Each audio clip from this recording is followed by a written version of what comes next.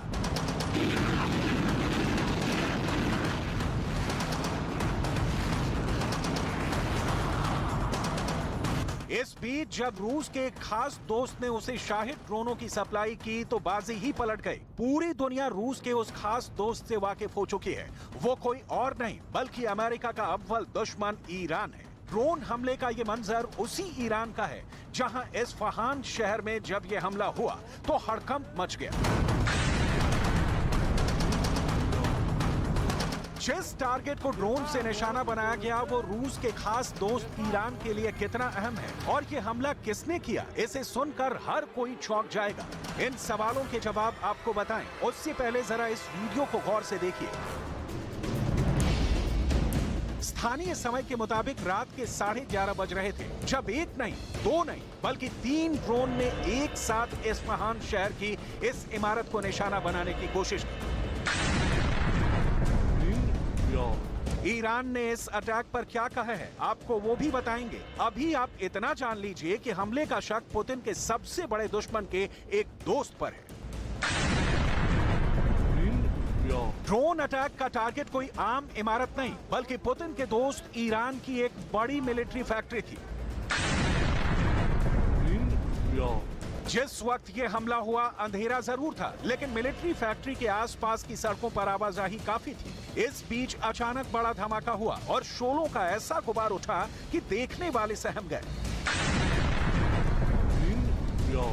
चश्मदीदों की जुबान से छींक निकल गई। लोग ड्रोन चिल्लाने लगे। मौके पर मौजूद लोगों के मुताबिक धमाके से पहले एंटी एयरक्राफ्ट मिसाइलें भी दागी गईं। ईरान के विदेश मंत्रालय ने इस हमले पर बयान भी दिया। उसके मुताबिक इस्फहान की एक हथियार फैक्ट्री पर हमला किया गया जिसे उसने नाकाम कर दिया। इस दौरान ईरान ने 3 ड्रोनों को मार गिराया। हमले की कोशिश रात के करीब 11:30 बजे क्वाडकॉप्टर ड्रोनों से हुई। इसमें कोई नुकसान नहीं हुआ। इस दौरान सिर्फ इमारत की छत को थोड़ा नुकसान हुआ। ईरान के सरकारी टेलीविजन के मुताबिक जांच एजेंसियां हमले की पड़ताल में जुटी हैं ताकि इसके पीछे की साजिश का पर्दाफाश किया जा सके।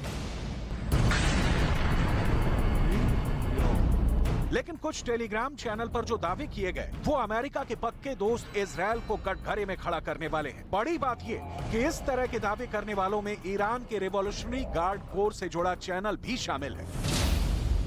दावे के मुताबिक इस ड्रोन हमले के पीछे इजरायल का हाथ हो सकता है, जिसे ईरान में मौजूद इजरायल के एजेंटों ने अंजाम दिया। इस दौरान ईरान ने ये कहते हुए हमलावरों को कड़ा मैसेज भी दिया कि उसे इस तरह के वार पर पलटवार का भी बेहतरीन तजुर्बा है। ईरान ने अतीत में ऐसे हमलों के जरिए जवाब दिया भी है। फारस की खाड़ी और लाल सागर में ईरान ने इजरायल के जहाजों पर कुछ इसी तरह से ड्रोन हमले किए थे।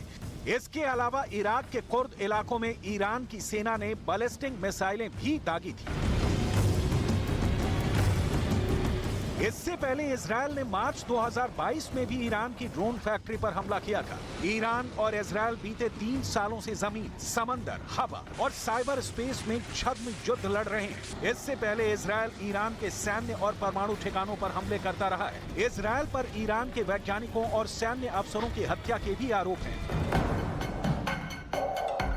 कहा जाता है कि दुश्मन का दुश्मन दोस्त होता है और दोस्त का दुश्मन दुश्मन। इस कहावत को आप ईरान में हुए इस ड्रोन हमले से जोड़कर देख सकते हैं। क्योंकि ईरान को अमेरिका दुश्मन मानता है, रूस भी अमेरिका का दुश्मन है। ऐसे में ईरान और रूस की दोस्ती लाजमी है। अमेरिका का दोस्त इजरायल है, ऐसे में ईरान को इजरायल भी अपना दुश्मन मानता है।